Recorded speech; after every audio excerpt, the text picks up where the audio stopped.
Assalamualaikum warahmatullahi wabarakatuh. Tetap semangat menjemput ilmu.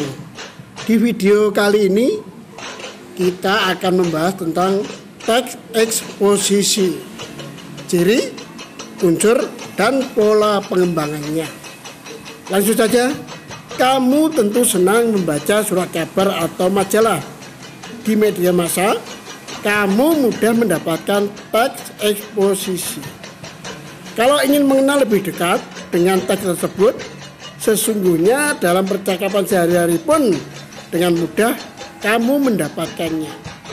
Ketika menyampaikan uraian dan di dalamnya terdapat banyak pendapat pribadi dengan tujuan untuk meyakinkan orang, berarti kamu sedang menyampaikan teks eksposisi. Jadi teks eksposisi ya sering bisa kita jumpai di surat kabar ataupun majalah. Nah, untuk selanjutnya adalah ciri teks eksposisi. 1.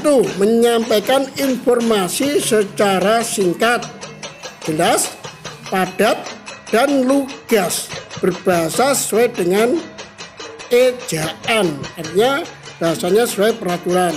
2. Informasi atau pengetahuan berdasarkan kondisi sebenarnya atau bersifat faktual. 3. Isi informasi atau pengetahuan mengandung unsur apa, siapa, kapan, mengapa, di mana, dan bagaimana. Jadi dalam teks eksposisi itu apa yang diungkapkan adalah peristiwa yang dapat dibuktikan kebenarannya, ya, atau fakta. Karena di sini biasanya apa yang terjadi, siapa yang melakukan, dan kapan peristiwanya, dan mengapa hal itu terjadi, dan terjadinya di mana dan bagaimana. Seperti dalam berita biasanya ada unsur-unsur itu, ya, sehingga di sini nanti pembaca akan mengetahui apa sebenarnya peristiwa yang terjadi, dan peristiwa itu dapat dibuktikan kebenarannya, ya. Dan yang lebih penting lagi, dalam teks eksposisi itu bersifat faktual, ya, yang sebenarnya. Itu yang harus dipahami tentang ciri teks eksposisi. Nah, dalam hal ini untuk teks eksposisi, ya, lagi untuk teks eksposisi, unsur-unsur teks eksposisi ada gagasan. Gagasan disebut juga ide ataupun pendapat. Isinya berupa pernyataan yang mungkin berupa komentar, penilaian, saran, dorongan, dan bujukan. Yang kedua, fakta adalah keadaan atau peristiwa yang merupakan kenyataan, sesuatu yang benar-benar ada atau terjadi.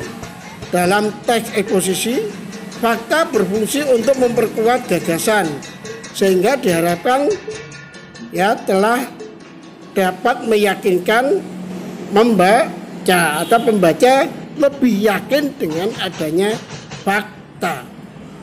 Ya, itulah unsur-unsur teks eksposisi. Ada hal yang disampaikan, terutama peristiwanya berupa kejadian yang dapat dibuktikan kebenarannya.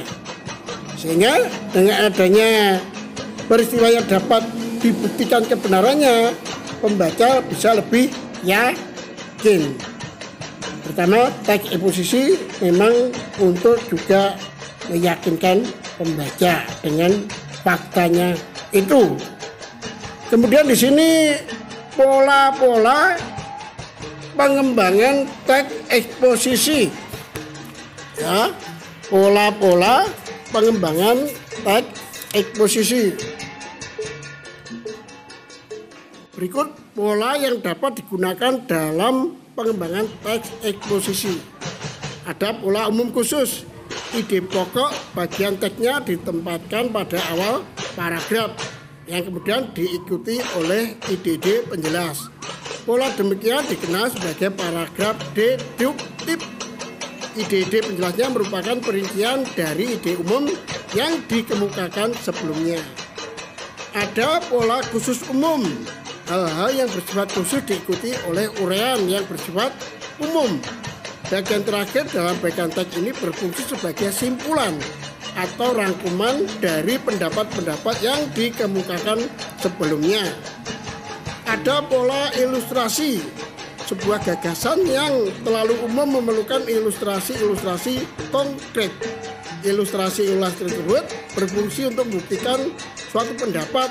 Dalam hal ini pengalaman pribadi merupakan bahan ilustrasi yang paling efektif dalam meyakinkan kebenaran suatu gagasan. Selanjutnya pola perbandingan. Untuk meyakinkan suatu pendapat, kamu dapat melakukan suatu perbandingan benda-benda, keadaan atau yang lain, ditentukan perbedaan atau kesamaannya berdasarkan aspek tertentu. Dengan demikian keyakinan pembaca atau gagasannya yang kita sampaikan akan lebih